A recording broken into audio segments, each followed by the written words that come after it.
Hey team, Jake here and welcome to today's video, or if you're listening to us on the podcast, welcome. Today we're going to be talking about the science of fat loss and the two main things that you need to be aware of and in control of if fat loss is your goal. Okay, so let's get straight into it, team. So number one is hormones. Okay, we'll go into a little bit of depth on each one in just a moment. Okay, you need to be aware of your hormone balance in your body, how to control that, and what you need to do to get the right balance to maximize your fat loss.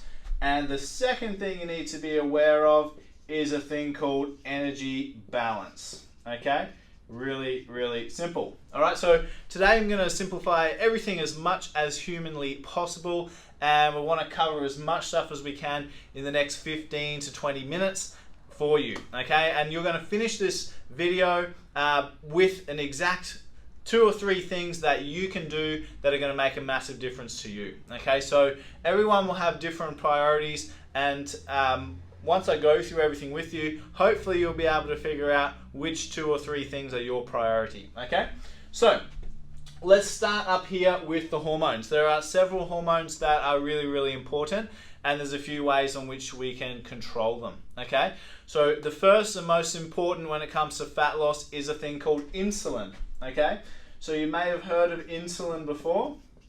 So basically its job is to regulate our blood sugar levels. Okay, now what you need to know is that when insulin is high, fat burning is low. Our body's ability to metabolize or use fat as a fuel is very low. Okay, so our job, if we're trying to lose fat, is to minimize our insulin, and also to over time become more sensitive to insulin so our body doesn't need as much. Okay, so a couple of quick tips. The number one thing that we see with people is the first thing they need to do to lose fat is reduce their carbohydrate intake. So when you eat a bunch of carbs, your body produces insulin to regulate the blood sugar levels. Okay, and basically that's bad for your fat loss. Okay, long story short. So that's the first thing. The second thing you can do to improve or reduce your insulin levels is to do resistance training. Okay, so like the workouts we do here at PEPT, whether you're doing our online workouts at home or here in the gym, okay, resistance training workouts are going to make your body, your muscles in particular, more sensitive to insulin. Okay, and the third thing that you can do is a couple of little nutrition hacks to reduce your insulin load after a meal. Okay, and the first one is to take fish oil with a meal. Okay, so depending on your size, we've got a whole nother video on exactly how to work that out, so don't worry about that. Another common one is apple cider vinegar. So that has proven to dull your insulin response to a meal. So for example, you can have a tablespoon or whatever of apple cider vinegar in a glass of water, shot it down. Won't taste very nice before your meal. Especially if you're going to have like a cheat meal or a high carb meal or something like that on the weekends. That's a good little hack to do. You can also just have your apple cider vinegar first thing in the morning, and that will have an effect throughout the day.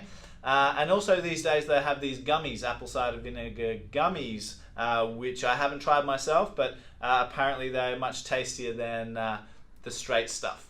So there's a couple of hacks to reduce your insulin, okay, and help you with your fat burning. Most commonly, just reduce carbohydrate. Okay. The second hormone that we need to be aware of is a thing called cortisol. Okay. Cortisol is a stress hormone, and again, when cortisol is high, your body's ability to burn fat will be low. So even if you think about your super stressed out friend or uncle or auntie or whatever, and they just seem to pile on the weight. Okay, and even though they might not eat a whole lot, it's very likely they put on weight, and probably around their midsection as well is really common for someone who has high cortisol. But things that can stress you out, obviously have mental stresses like work and relationships and all of that kind of stuff. You also have physical stresses like training. So some people will not lose weight because they're actually overtraining. Okay, training too much, stressing the body out too much. You have dietary stresses, things like alcohol, too much caffeine, too much sugar, and also what most people don't think about is food intolerances. So many people have either slight or mild food intolerances, but they're unaware of them, and you just get used to it. So if you've tried everything and you still can't seem to lose weight, that can be something to investigate as well. Okay, so cortisol.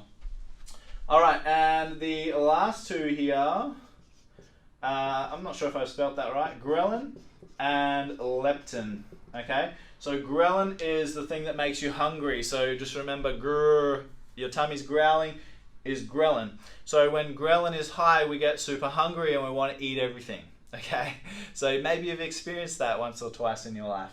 Leptin is kind of the opposite. So when leptin is up, is high, it leaves us feeling full and satiated and satisfied and not needing more food. So the number one thing that will help these guys here, the ghrelin and leptin, typically is sleep. Okay, so if you're underslept, maybe if you've ever traveled, right, overseas and you haven't really slept on the plane and all that kind of stuff, and you're super hungry and you just want sugar, okay? So this is a good example. When you don't sleep well, your ghrelin will be high and your leptin will be low. You'll be super hungry, you'll be starving, okay?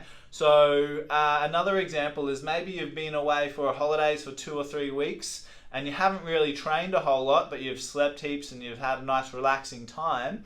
And you come back and you jump on the scales and your body fat has actually dropped, okay? This is really, really common because you're sleeping really, really well. Your hormone levels have a chance to reset themselves, not just these two, but also your cortisol and even your insulin you'll be more insulin sensitive when you're sleeping better. But it's really common for people because the hormones reset, all of a sudden you start eating, less and, making better choices, not snacking through the day because you're feeling satisfied because your hormones have reset themselves, okay? So the number one tip to help you with your ghrelin and your leptin is to sleep well. Get a good night's sleep. We'll have a whole nother video on sleep, so we won't get too in-depth onto that. There's many things you can do, but start by tracking it. Get one of those sleep apps, and you can track how much sleep you're getting, how much deep sleep, etc. And once you start measuring it, you'll find it really simple to get better quality sleep and more of it. But you need a bit of discipline around that, okay? So that's as deep as we want to go on hormones, but hopefully we've got 1 or 2 great things out of that, okay? That'll help you. So make sure you're writing those down. Or if you're driving your car while you're listening, just pull over and make a note, okay? So the second thing is energy balance. Basically, energy balance is the energy in, we'll just say EI, versus energy out, okay? So here's what you need to remember. If you're currently staying around about the same weight, okay, it is most likely that your energy in versus energy out is about the same. Of course, the hormones come into it like we've just explained before. But really simplified, if you've got X amount of energy coming in and the same amount of energy going out in terms of your expenditure, then you're in what we call energy balance. If you have more energy coming in than you have going out, you're going to be gaining weight. If you have less energy coming in than is going out, then of course you're going to be losing weight. All right? So let's just say, this is a scale of energy. This is the energy in, this is the energy out. You can see they're quite equal, okay?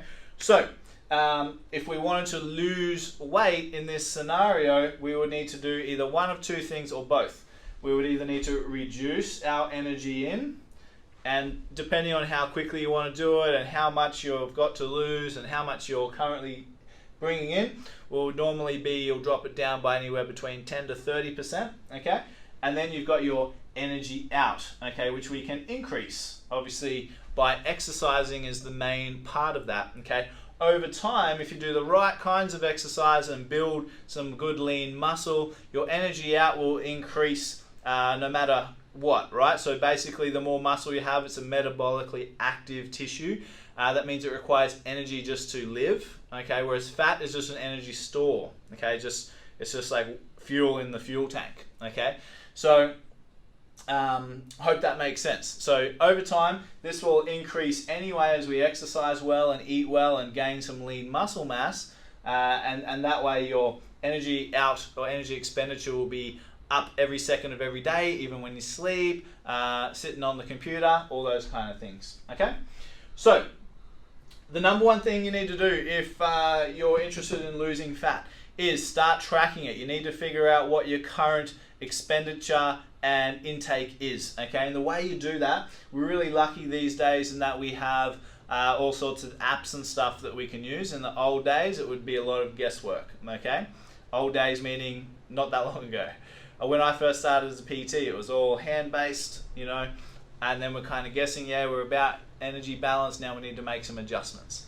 So really simple, get an app called MyFitnessPal. It's really easy to use, and just start tracking every single thing that you eat. And then every week, not every day, every week, jump on these scales, preferably a really good set of scales that has your body fat, etc. Bear in mind that they're not always 100% accurate. If you've got a really good one, they are pretty accurate, but a lot of the ones you have at home might not be. So take it with a grain of salt.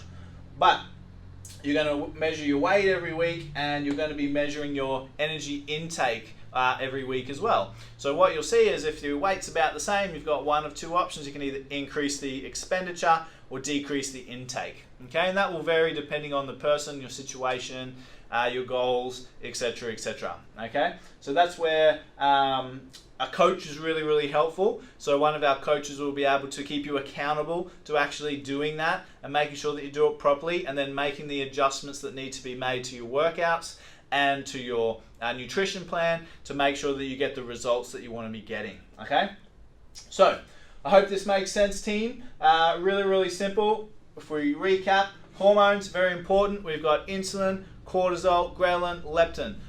We've gone through all those tips, so hopefully you got a few out of that. And energy balance, the other most important thing, and the first thing you need to do there is figure out what's your current intake and expenditure, okay? And you work that out by tracking, and then if you're staying about the same weight currently, you know that that's around about what your expenditure is, okay, on a weekly basis. And then if you want to lose weight, you got to make those adjustments as we go.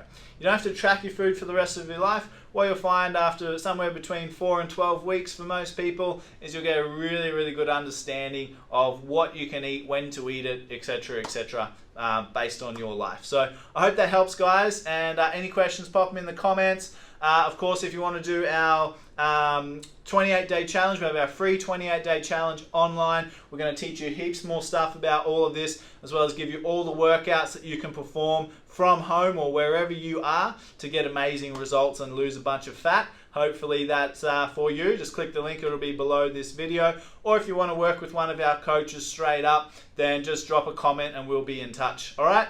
Have a good one. Bye.